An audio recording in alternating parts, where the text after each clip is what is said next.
2 लाख से ज्यादा का पैसा, SME IPO, छोटा इश्यू साइज, ई कॉमर्स नाम और मार्केट में लोग चुपचाप अप्लाई भी कर रहे हैं। सवाल ये नहीं है कि IPO आ गया, सवाल ये है क्या ये IPO क्वाइटली पैसा बना सकता है या रिटेल इन्वेस्टर्स फिर से FOMO में फंसने वाले हैं। इस IPO में एंट्री टिकट हैवी है, रिस्क भी रियल है, लेकिन अगर डिमांड स्ट्रॉन्ग आई तो लिस्टिंग डे पे फास्ट मूव भी मिल सकता है। आज डिसाइड करेंगे अप्लाई करना चाहिए या दौर रहना चाहिए। इमोशन साइड में रखो, लॉजिक ऑन करो। कंपनी क्या करती है, क्लैरिटी फेस। सबसे पहले हाइप हटा देते हैं। अस्टेक ई कॉमर्स कोई अमेजॉन लेवल जायंट नहीं है, ये एक कॉमर्स ड्रिवन बिजनेस मॉडल पे काम करती है। कंपनी डिजिटल कॉमर्स और ट्रेडिंग इकोसिस्टम में इन्वॉल्व्ड है। Online platform based supply, distribution और कॉमर्स ऑपरेशंस में काम करती है।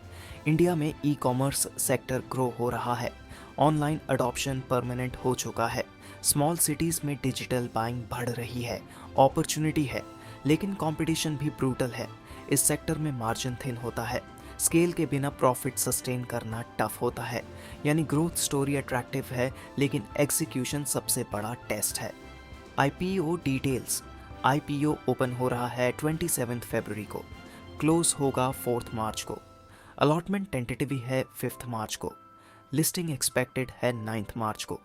मिनिमम इन्वेस्टमेंट लगभग 2,54,400 रुपीज़ के आसपास बैठता है। ये स्मॉल टिकट IPO नहीं है। एंट्री सीरियस है, लॉट साइज है 1,200 शेयर्स का, प्राइस बैंड रखा गया है 106 रुपीज़ से लेकर 112 रुपीज़ तक। यानी वैल्यूएशन मॉडरेट लग सकता है, लेकिन कैपिटल कमिटमेंट हैवी है।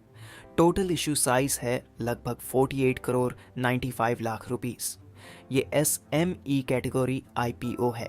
SME का मतलब high volatility, lower liquidity, upper circuit fast, lower circuit भी फास्ट। यहाँ पेशेंस और रिस्क टॉलरेंस दोनों चाहिए। Positive triggers, e commerce theme future oriented है। छोटा इशू साइज कभी कभी डिमांड स्पाइक क्रिएट करता है। अगर सब्सक्रिप्शन स्ट्रॉन्ग आया तो लिस्टिंग डे पे मोमेंटम मिल सकता है। SME IPO में शॉर्ट टर्म स्पाइक का हिस्ट्री भी रहा है। रियल रिस्क्स इग्नोर मत करना। मिनिमम इन्वेस्टमेंट हाई है, कैपिटल ब्लॉक होगा, SME लिक्विडिटी लिमिटेड होती है, एग्जिट मुश्किल हो सकता है। ई कॉमर्स बिजनेस में कंपटीशन हाई है, मार्जिन प्रेशर परमानेंट रिस्क है। अगर सब्सक्रिप्शन वीक रहा तो लिस्टिंग फ्लैट या नेगेटिव भी हो सकती है। यानी रिवॉर्ड और रिस्क दोनों एक्सट्रीम साइड में जा सकते हैं। स्मार्ट इन्वेस्टर क्या करे, ब्लाइंड अप्लाई नहीं करेगा।